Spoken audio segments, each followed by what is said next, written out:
This channel does not promote any violent, harmful, or illegal activities. All content provided by this channel is meant for an educational purpose only. Top quality और consistent performance के लिए सिर्फ silver pump नाम याद रखना। Police barricade করবে আমরা জানি, নতুন কিছু নয়। বিজেপির নেতারা গেলে পুলিশের যত সমস্যা, অথচ আমরা প্রশাসনকে তথ্য প্রমাণ সহ বলেছি যে তৃণমূল কংগ্রেসের বিধায়ক এবং অন্যান্য নেতৃত্বরা তারা কিন্তু ঘুরে বেড়াচ্ছে সেই এলাকায়। শুধু তাই নয়, যেদিন ঘটনা ঘটে বৃহস্পতিবার রাতে যেদিন ঘটনা ঘটে সেই দিন রাত্রি 11টা পর্যন্ত 4 জন এমএলএ থানায় বসেছিল পুরো ঘটনা ধামাচাপা দেওয়ার জন্য। আমার প্রশ্ন হলো, আপনি 144 না 163 কী লাগাবেন লাগান, কিন্তু সেখানকার স্থানীয় বিধায়ক সে গাড়ি নিয়ে, একটা গাড়ি না 4-5টা গাড়ি নিয়ে সেখানে দাপিয়ে ঘুরে বেড়াচ্ছে সাবিনা ইয়াসমিন, তার জন্য 144 ধারা নেই? বিজেপির জন্য শুধু কেন 144 ধারায় থাকবে? নাকি পশ্চিমবঙ্গে 144 ধারাটাও তোষণের জন্য তৈরি হয়েছে, অন্য কিছুর জন্য তৈরি হয়নি? 144 ধারা শুধুমাত্র তোষণ করার জন্য এবং সাম্প্রদায়িক 144 ধারায় পরিণত হয়েছে। বিজেপি যেতে যায় সুকান্ত মজুমদার, এবং শুধু সুকান্ত মজুমদার একা নয়, এর আগে আমাদের এমএলএরা, স্থানীয় নেতৃত্ব তারা গেছিলো মানুষের এই দুর্দশার কথা জানতে। কারণ আমরা খবর পাচ্ছি পুরো ঘটনাটা, যেখানে ভিডিও আছে, তারা নিজেরা ফেসবুকে দিয়েছে, যারা এই কাণ্ড ঘটিয়েছে পরিষ্কার বোঝা যাচ্ছে কিছু দুষ্কৃতী যারা ইসলামিক মৌলবাদে বিশ্বাস করে তারা এসে হিন্দুদের বাড়ি ঘর সমস্ত কিছু ভাঙচুর করে দিয়েছে। তারা ওপেন সেই ভিডিওতে দেখা যাচ্ছে থ্রেট দিচ্ছে, হিন্দুদের থাকতে দেবো না, জয় শ্রীরাম এই করে দেবো, অমুক করে দেবো। কত বড় বাপের বেটা হয়েছে গে তুমি? ভারতবর্ষ থেকে তুমি জয় শ্রীরাম করতে দেবে না, মন্দিরে পুজো করতে দেবে না, এত বড় বাপের বেটা হয়ে গেছো। একটাকেও ছাড়া হবে না, প্রত্যেকটার ব্যবস্থা হবে।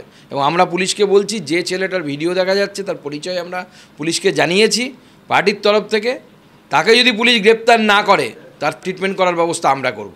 তাকে দেখা যাচ্ছে এবং আরও তার সাথে মানে প্রায় 11 জনের কথা বলা হচ্ছে, তারা সকলেই কোনো একটি দলের। হ্যাঁ, তৃণমূল কংগ্রেস করাচ্ছে। তো আমি তো আগেই ভবিষ্যৎবাণী করেছি এবং আজকে আবার বলছি, আজকে শুধু মালদাতে হয়েছে তা নয়, মোথাবাড়িতে হয়েছে তা নয়, গতকাল রাতে নওগাঁতে হয়েছে, আবার মুর্শিদাবাদ জেলার বেলডাঙ্গার কাছে সেখানে হয়েছে। বারবার হবে এটা। মুখ্যমন্ত্রী মমতা বন্দ্যোপাধ্যায় বুঝে গেছেন যে বাংলাদেশে হিন্দুদের পরিস্থিতি দেখে হিন্দুরা ঐক্যবদ্ধ হচ্ছে পশ্চিমবঙ্গে। ওনার এই যে 4%, 5%-এরও কম যে ভোটের ব্যবধান, ভারতীয় জনতা পার্টির সাথে 21 সাল এবং 24 সাল, এই 2 সালে যদি আমরা ভোটের ব্যবধান দেখি, যে 150খানা সিট ম্যাটার করে কে সরকার করবে না করবে, তার ব্যবধান হচ্ছে মাত্র 9,70,000। আমি 10 লক্ষ ধরে নিলাম, 10 লক্ষ ভোটের ব্যবধান। অর্থাৎ পার হতে গেলে 6 লক্ষ ভোট দরকার, বা 5 লক্ষ সামথিং ভোট দরকার। আমি 6 লক্ষ ধরে নিলাম। পশ্চিমবঙ্গের এত ভোটারের মধ্যে, 9 কোটি ভোটারের মধ্যে 6 লক্ষ ভোটার কত পার্সেন্ট হয় ভাবুন। এই ভোটিং পার্সেন্টেজ পার্থক্য আছে, সেইটাই ভয় পাচ্ছেন মমতা বন্দ্যোপাধ্যায়। এবং তিনি জানেন যে পূর্ব অভিজ্ঞতা থেকে তিনি যেহেতু তিনি দেখেছেন যে হিন্দু ভোট এখানে পোলারাইজ হয় না 100%, মুসলিম ভোট পোলারাইজ হয়। সেজন্য মুসলিম ভোটকে পোলারাইজ করার জন্য, মুসলিমদেরকে ভয় দেখিয়ে নিজের পক্ষে আনার জন্য বারবার এই ধরনের কাজ করছেন। আজকে মুসলিম সমাজেরও এর পক্ষে ক্ষতি হচ্ছে, মুসলিম সমাজেরও এর ফলে ক্ষতি হচ্ছে, ভালো কিছু হচ্ছে না। মমতা বন্দ্যোপাধ্যায় ফাঁদে পড়ে বগা কাঁদে, সেই অবস্থা হয়েছে এখন মুসলিম সমাজের। তারা এমন বাঘের পিঠে চেপে বসেছে, তাদের শিক্ষা, সংস্কৃতি, চাকরি, উন্নয়ন কিচ্ছু হবে না। শুধু ওই মুসলিম হবে, আর মমতা বন্দ্যোপাধ্যায় গিয়ে ওদের ওখানে নামাজ পড়বে, উন্নয়ন বলে কিছু হবে না। একত্রিত হওয়ার জন্য বলেছিল এবং বিভিন্ন সোশ্যাল মিডিয়াতে যারা বলেছিল, যেই চিহ্নিত করা গেছে যাদের, তাদের কেউ সাবিনা ইয়াসমিনের আত্মীয় বলে। দেখুন, আমি আত্মীয় কিনা জানি না, কিন্তু এই উগ্র মানসিকতার লোকেরা যদি তার আত্মীয় হয় এবং তারপরে সে যদি এই ধরনের কাজ করে এবং তারপরে সে বিধায়িকার মতো পদে এবং তৃণমূলের এত গুরুত্বপূর্ণ পদে বসে থাকে, তাহলে সেই সরকার কতটা সাম্প্রদায়িক পরিষ্কার বোঝা যাচ্ছে, বা কতটা হিন্দু বিরোধী পরিষ্কার বোঝা যাচ্ছে মমতা বন্দ্যোপাধ্যায়ের সরকার। এখানে পরিস্থিতি কি ক্রমশ বাংলাদেশ যাচ্ছে নাকি? আমি মোথাবাড়িতে তো স্থানীয় মানুষের সাথে কথা বলে জানতে পারলাম, যারা এই ভাঙচুর করেছে তাদের মধ্যে অনেকেই অপরিচিত আছে। এই অপরিচিত ব্যক্তি যাদেরকে স্থানীয় মানুষরা চিনতে পারছে না, বলছে এরা স্থানীয় মুসলিমও নন, তাহলে কি তারা এই খারিজি মাদ্রাসাগুলোতে বাংলাদেশ থেকে এসে এখানে আশ্রয় নিয়েছিল? বাংলাদেশ থেকে কি এখন এই অনুপ্রবেশ করিয়ে তাদেরকে খারিজি মাদ্রাসায় ট্রেনিং দেওয়া হচ্ছে এসব করার জন্য? আমার মনে হয় এর তদন্ত হওয়া উচিত।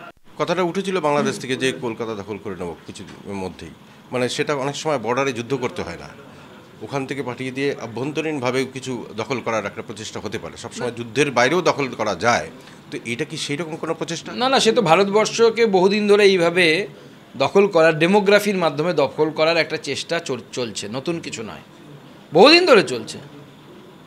লড়কে লিয়া পাকিস্তান, হাসকে লেগে হিন্দুস্তান, সেই সময় এই স্লোগান ছিল পাকিস্তানের, যে কী করবো, জনসংখ্যা বৃদ্ধি করব, হিন্দুরা সংখ্যালঘু হয়ে যাবে, এমনি হিন্দুস্তান দখল হয়ে যাবে।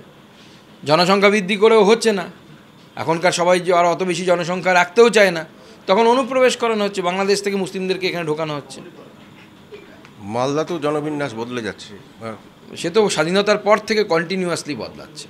প্রচুর বর্ডার পোরাস থাকার জন্য, প্রচুর জায়গায় এখন ফেন্সিং না হওয়ার জন্য বহুদিন থেকেই এটা একটা ট্রেন্ড ছিল। বাংলাদেশের অর্থনীতি খুব খারাপ ছিল একসময়, মুসলিম গর্ভবতী মহিলারা এপারে চলে আসতো মুর্শিদাবাদে এবং মালদাতে, কারণ প্রত্যেকেরই আত্মীয় স্বজন দুপারে আছে, এসে তারা এখানকার হসপিটালগুলোতে ভর্তি হয়ে যেত, ভর্তি হয়ে সেখানে বাচ্চা হতো, স্বাভাবিকভাবে সেই বাচ্চা হলে জন্মসূত্রে সে ভারতের নাগরিক হয়ে যেত, এবং সেটা বছরের পর বছর ধরে চলেছে।